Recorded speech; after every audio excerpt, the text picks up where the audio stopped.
Film शुरू होती है सोनिया नाम की एक औरत को दिखाते हुए, जिसे एक काफी बुरा सपना आता है और उसकी आंख खुल जाती है। सोनिया अपने हस्बैंड और बेटी वॉयलेट के साथ यहाँ रहती है। उनका घर शहर से काफी दूर जंगलों के बीचों बीच है, इसीलिए सोनिया को यहाँ पर अक्सर काफी डर लगता था। क्योंकि उसका हस्बैंड डॉक्टर है, वो अपने काम पर चला जाता है, वॉयलेट स्कूल चली जाया करती थी, जिसके बाद घर पर उसे अकेला ही रहना पड़ता और वो अकेलापन उसको अंदर ही अंदर खा रहा था। ऐसे ही रोज की तरह वो अपनी बेटी को स्कूल छोड़कर घर आ जाती है और वहाँ पर अकेली रहती है, जिस वजह से वो काफी डिस्टर्ब लगती है। फिर अब शाम को वॉयलेट और उसके डैड घर पर आते हैं और यहाँ पर हम नोटिस करते हैं कि उसके हस्बैंड के होते हुए भी सोनिया काफी दूरी महसूस कर रही थी, क्योंकि उसका हस्बैंड कभी उसे टाइम नहीं देता, मसरूफ रहता है, जिससे हम अंदाजा लगा लेते हैं कि दोनों के बीच रिश्ते सही नहीं चल रही थी। अब इन सब से उसके दिमाग पर काफी गहरा असर पड़ रहा होता है। इसके बाद हम देखते हैं कि वॉयलेट टीवी पर स्नो वाइट को देख रही थी, जिसमें वो सीन चल रहा था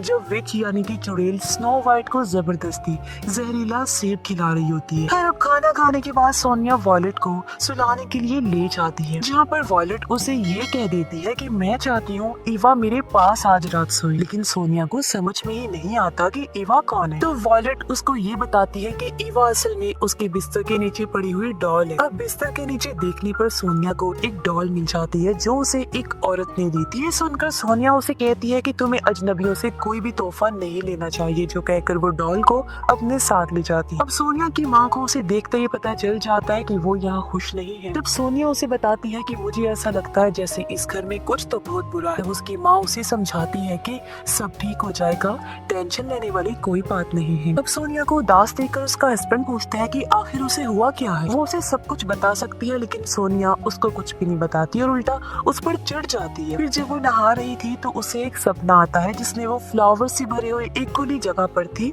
और इसी बीच रेडियो पर बच्चों के गायब होने की खबर भी चल रही होती है। अब अगले दिन वो अपनी बेटी को स्कूल से लेकर घर आ रही होती है और तब उसकी बेटी उससे पूछती है कि आखिर मरने के बाद क्या होता है मॉम। तो सोनिया ने फौरन पूछा कि वो ऐसा क्यों पूछ रही है। इस पर वॉयलेट बताती है कि उसकी क्लास में एक लड़की ये बात कह रही थी कि लोग पौधों की तरह मर जाते हैं, वो मिट्टी के नीचे दफना दिए जाते हैं और कभी लौट कर नहीं आते। सुनकर सोनिया उसे समझाती है कि वो ऐसी बातों पर ध्यान न दे और अजनबियों से बिल्कुल भी बात न करे। फिर अगले दिन वो फिर से घर पर अकेली होती है कि तभी कोई दरवाजे पर दस्तक देता है। बाहर जाने पर उसे एक बूढ़ी औरत दिखाई देती है, जो अपने साथ फल लाई थी, क्योंकि उसके पेड़ से कुछ ज्यादा ही फल गिर गए थे और वो खुद को सोनिया की पड़ोसन बताती है। लेकिन सोनिया उन फलों को लेने से मना कर देती है। तो वो औरत उसे गालियां देने लगी कि इन फ्रूट से तेरे बच्चे अच्छे रहेंगे, सेहतमंद हो जाएंगे, लंबी जिंदगी जिएंगे, लेकिन तू नहीं चाहती कि वो लंबी जिंदगी जिए, तो उनको मारना चाहती है। और अब अचानक से ही उस औरत के हाव भाव पूरी तरह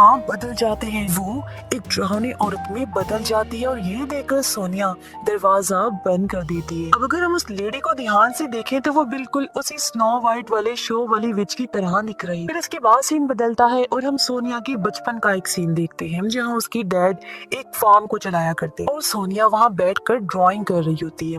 उसकी ड्राइंग के अंदर एक किलर उसके साथ था और ये देखकर उसके डैड उस पर गुस्सा करते हैं। अब जरूर उसने बचपन में कुछ ऐसा देखा था जिसकी वजह से वो उसे ड्रॉ कर रही है। यहाँ हम देखते हैं कि उसके डैड अच्छे डैड नहीं थे, बल्कि उसे काफी मारा पीटा करते थे, बहुत जुल्म करते थे, यानी वो काफी जालिम इंसान थे। हमेशा सोनिया को फार्म पर काम करने के लिए मजबूर करती रहती। फिर सीन वापस प्रेजेंट यानी मौजूदा वक्त में आता है, जहाँ सोनिया अपनी माँ से मिलती है। उसकी माँ उसे माफी मांगती है, क्योंकि ये जानते हुए भी कि उसके डैड एक जालिम इंसान है, उसकी माँ ने उनको नहीं छोड़ा, जिस वजह से उन दोनों ने अपना बचपन और अपनी जवानी काफी ज्यादा मुश्किलों और तकलीफों के साथ गुजारी। इसके बाद सोनिया को फिर से वही सपना आता है, जिसके अंदर वो अपनी बेटी वॉयलेट के साथ उन्हीं फूलों से भरी हुई जगह पर थी, जहाँ वो साथ में पतंग उड़ा रही होती है। अब फिर से सीन चेंज होता है, जहाँ पर सोनिया अपनी बेटी को कैफे लेकर जाती है कि तभी वो बच्चों के गायब होने वाली न्यूज देख लेती है और उसके बाद से वो अपने आसपास अजीबोगरीब चीजें महसूस करने लगती है। उसे काफी सारे हेलुसिनेशंस होते हैं, यानी ऐसे ख्याल नजर आ रहे थे जो असल में हो ही नहीं रहा था कुछ, और उसके आसपास की चीजें ब्लैक एंड व्हाइट हो गई और पुरानी मूवी जैसी वीडियो की तरह चलने लगती है। अब इसी बीच वॉयलेट भी गायब हो जाती है और वो उसे ढूंढने बाहर निकलती है, जहाँ उसे एक आइसक्रीम वैन दिखाई थी और एक आदमी बच्चों को कटी हुई उंगलियां खिला रहा था और वहीं पर वॉयलेट भी थी। लेकिन ये सब उसका वहम होता है। फिर अब रात में वो घर पर होते हैं, जहाँ पर वॉयलेट टीवी देख रही। तब सोनिया उसे पास बुलाती है और कहने लगी कि चाहे कुछ भी हो जाए, मैं तुम्हें कुछ भी नहीं होने दूंगी। अब अगले सीन में सोनिया का हस्बैंड उसे और वॉयलेट को फिशिंग करवाने के लिए बाहर लेकर जाता है। लेकिन हम ये नोटिस कर पाते हैं कि वॉयलेट अपने बाप के ज्यादा करीब नहीं थी, वो अपनी माँ के साथ ही पेंटिंग बनाती है। इसके बाद दोनों घर वापिस आ जाते हैं, जहाँ पर वॉयलेट अपनी माँ को अपनी ग्राफ्टिंग भी दिखाती है, जो थोड़ी सी अजीब सी थी, डरावनी सी थी। साथ ही उसके पास एक विच की डॉल भी होती है और ये वही विच है जो फल देने आई थी। ये सुनकर सोनिया समझ जाती है कि ये उसी दिन वाली लेडी के बारे में बात कर रही है। अब अगले दिन सोनिया अपनी बेटी को स्कूल छोड़ने जा रही होती है। तभी वो रोड किनारे एक पेंटर को नोटिस करती है, जो अक्सर वहीं बैठकर पेंटिंग करता था। पेंटर उसे अपने पास बुलाता है और जोर जबरदस्ती अपनी पेंटिंग देखने की जिद करता है। सोनिया जब उसकी पेंटिंग देखती है तो उसमें वही बच्चे बने होते हैं जो गायब हुए थे। ये देख वो काफी डर जाती है और तभी वो पेंटर एक भूत में बदल जाता है, जिससे डरते हुए सोनिया फौरन वॉयलेट को लेकर वहाँ से भागने लगती है। लेकिन अगले ही पल सब नॉर्मल हो जाता है। ऐसा लगता है जैसे सोनिया का अकेलापन उसे बिल्कुल पागल बनाता जा रहा है, यानी उसकी दिमागी हालत बिल्कुल सही नहीं थी। अब जब वो घर पर थी तो उसका हस्बैंड उसके पास आता है। वो सोनिया को देखकर समझ जाता है कि वो फिर से ठीक नहीं है और उससे पूछता है कि आखिर उसे मसला क्या है और वो ऐसा क्या करे कि सोनिया उससे प्यार करने लगी। लेकिन सोनिया ये कहती है कि वो उसे बहुत प्यार करती है और उसके गले लग जाती है। तभी सोनिया को उसका फ्लैशबैक याद आता है, यानी माजी का गुजरा हुआ वक्त, जहाँ पर उसके डैड उसे फार्म पर काम करवाते थे, खाना भी नहीं दिया करती थी। और फिर एक दिन उसके डैड एक बकरी को चाकू से मार देते हैं ताकि उसकी कुर्बानी दे सके। अब ये सब सोनिया देख रही थी और वहाँ से डर कर भागने लगती है, लेकिन तभी उसके डैड उसे पकड़ लेते हैं और सीन दोबारा से प्रेजेंट में आ जाता है, जहाँ फिर से पहले जैसा माहौल शुरू हो गया था। वही उसके हस्बैंड का काम पर जाना, वॉयलेट का स्कूल जाना और सोनिया का घर में अकेला रहना। फिर तभी दरवाजे पर एक प्लम्बर आता है जो घर की फिटिंग्स को चेक करने आया था। सोनिया उसे अंदर आने देती है। जब वो किचन का सिंक चेक कर रहा था तभी उसे अंदर से एक कैमरा मिलता है और ये कैमरा वॉयलेट का था, जो सोनिया ने उसे उसके 10वें बर्थडे पर गिफ्ट दिया था। लेकिन ये यहाँ पर क्या कर रहा था, ये सबसे बड़ा सवाल था। रात को जब उसका हस्बैंड वापस घर आता है तो सोनिया उसे सारी बात बताने की कोशिश करती है, लेकिन वो बीच में ही रुक जाती है। फिर वो कैमरा लेने गई, लेकिन जहाँ रखा था कैमरा वहाँ से गायब होता है और वो इसका इल्जाम अपने हस्बैंड पर ही लगाते हुए कहती है कि ये सब उसने ही किया है और उसने ही वो कैमरा लिया। तब उसका हस्बैंड समझाता है कि ये सब उसके दिमाग की वजह से है। लेकिन तभी वो बेकाबू हो गई और वॉयलेट को बुलाने लगती है बहुत जोर जोर से आवाज लगाकर। उसका हस्बैंड उसे रोकता है, लेकिन वो सोनिया को किसी डीमन की तरह दिखाई दे रहा था, जिसके साथ फिर से हमें एक और फ्लैशबैक दिखाया जाता है। जब सोनिया के डैड ने उसे पकड़ लिया था तब उन्होंने उसे सजा दी। वो एक बकरी की स्कल लेकर आता है, यानी एक खोपड़ी को, और सोनिया को दिखाते हुए कहता है कि ये कोई आम स्कल नहीं है,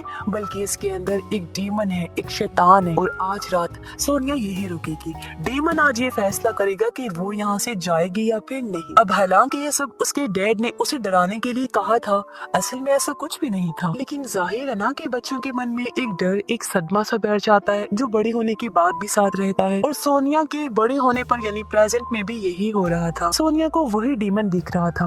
अब पास्ट में उसके डैड स्कल को वही लटका कर उसे अकेला छोड़कर वहाँ से चले जाते। अब यहाँ पर सोनिया को काफी डर लग रहा था और वही डीमन सच में उसके पीछे भी आ जाता है, जो जाहिर है उसके दिमाग का खेल था, उसका डर था। पर इसके बाद सीन प्रेजेंट में वापस आता है मौजूदा वक्त में, जहाँ सोनिया अपनी बेटी वॉयलेट को ढूंढ रही थी। वो उसको जोर जोर से आवाज लगाती है, लेकिन वॉयलेट वहाँ नहीं आती। और तब हैरान कुन तौर पर उसका हस्बैंड कहता है कि वॉयलेट को भूल जाओ क्योंकि वो मर चुकी है।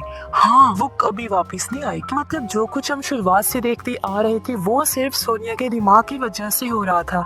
असलियत में वॉयलेट वहाँ थी ही नहीं, वो तो पहले ही गायब हो गई थी दूसरे बच्चों की तरह। यानी वॉयलेट के साथ जो पल हमने देखे, स्कूल जाना, सोनिया के साथ रहना, सब उसकी इमेजिनेशंस थी, उसके दिमाग के बनाए हुए ख्याल और पास्ट होता है, जैसे कि स्नो वाइट, वो डॉल, आइसक्रीम मैन, स्कल, सब कुछ। अब सोनिया को भी एहसास हुआ और वो टूट जाती है, जमीन पर गिरकर जोर जोर से रोने लगती है। वो कहती सोचती है कि काश उस दिन मैं वॉलेट को स्कूल लेने जाती तो ये सब नहीं होता। उसका हस्बैंड उसे अंदर ले जाने लगता है लेकिन वो बाहर गार्डन में ही सो जाती है। इसके बाद अगले दिन उसका हस्बैंड उसे एक मेंटल हॉस्पिटल में लेकर गया और वो कुछ दिन वहीं पर रहती है। इसके बाद उसे वापिस से घर लाया जाता है और वो अब थोड़ी बहुत ठीक लग रही, लेकिन उसके मन में अभी भी कुछ चीजें चल रही। उसके हिसाब से वो प्लम्बर ही है जिसने उसकी बेटी को किडनैप किया और उसके पास वो हो सकती है।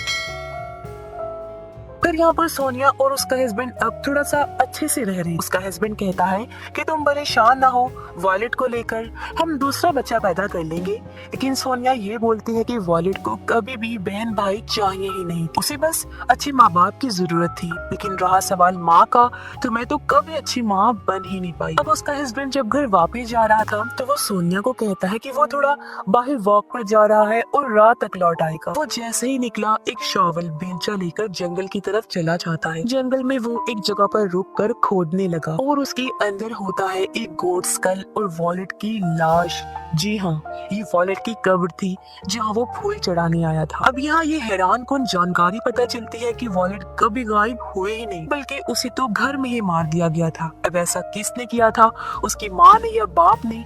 इसका जवाब तो हमें आगे चलकर ही पता लगेगा। अब पास्ट के एक सीन में हम देखते हैं कि जब वो लोग फिशिंग करने गए थे तो वॉलेट को एक गोस्ट स्कल मिला था। उसने ये रख लिया था क्योंकि उसे हमेशा ऐसी चीजों में दिलचस्पी रही। अब उसकी डैड इस स्कल को फेंकने के लिए कहते हैं, लेकिन वो उसको घर ले आती है और वो अक्सर उसके साथ ही वीडियोस बनाया करती। उसी कैमरा के अंदर जो उसकी माँ ने उसे 10वें बर्थडे पर गिफ्ट दिया था। अब एक दिन उसके डैड उसे ये सब करने से मना करते हैं लेकिन वो नहीं मानती और तब उसके डैड उसे गलती से जान से मार देते हैं। लेकिन क्या सच में ऐसा हुआ होगा या फिर कहानी कुछ और ही थी? फिर वॉलेट के मरने के बाद उसकी डैड ने सोनिया से ये सब छुपा कर रखा और वॉलेट को दफन कर दिया और सबको यही कहा कि वो गायब हो गई है। इससे सोनिया को भी यही लगता है कि वो गायब है। यहाँ ये सब कुछ याद करके वो बहुत रो रहा होता है और हैरत वो यहाँ पर खुद को ही शूट करके अपनी जान ले लेता है। फिर सोनिया अपने हस्बैंड को ढूंढने निकलती है जहाँ उसे घर के बाहर वो कैमरा मिलता है और वो उसे अपने पास रख लेती है। अब हमें पता चला कि जो प्लम्बर आया था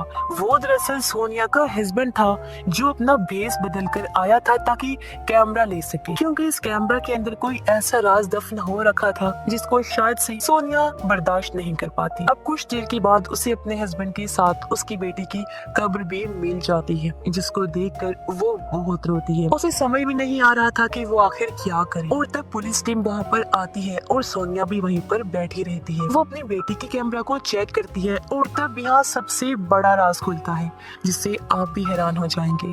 अब हम वॉलेट की एक वीडियो देखते हैं जिसके अंदर वो उसे स्कल के साथ वीडियो बना रही, लेकिन सोनिया उसे ऐसा करने से मना कर रही थी। वो स्कल को छीनने लगती है, लेकिन इसी बीच जो स्कल का हॉर्न होता है यानी जो उसका सींग था वो गलती से वॉलेट का गला काट देता है और वॉलेट की मौके पर ही मौत हो जाती है। और जब ये बात सोनिया के हस्बैंड को पता चली तो वो अपनी बीवी को बचाने के लिए अपनी बेटी को जंगल में ले जाकर दफन कर देता है और अपनी बीवी के सामने ये कहानी बनाता है कि उसको कोई ले गया है, यानी कि उसे किडनैप कर लिया गया। और सोनिया के दिमाग की वजह से भी उसे यही लगता रहता है कि उसकी बेटी गायब हुई। तो सोनिया ने इस चीज से बाहर आने के लिए अपने जुर्म को भुलाते हुए अपने दिमाग में वॉलेट की इमेजिनेशंस बनाना शुरू कर और वो उसके साथ झूठी मनगढ़ंत जिंदगी जी रही। यही वजह है कि सोनिया को अजीबोगरीब हेलुसिनेशंस होती रहती थी और अब जाकर सोनिया को एहसास हो जाता है कि उसने क्या किया, इतना बड़ा जुर्म उसके हाथों हो गया। इस बार उसे फूलों से भरी हुई जगह पर एक बाथटब दिखाई देता है जिसके अंदर उसकी बेटी की लाश थी। सोनिया को भी एहसास होता है कि उसका हस्बैंड कितना अच्छा, उसने सोनिया का जुर्म अपने ऊपर ले लिया था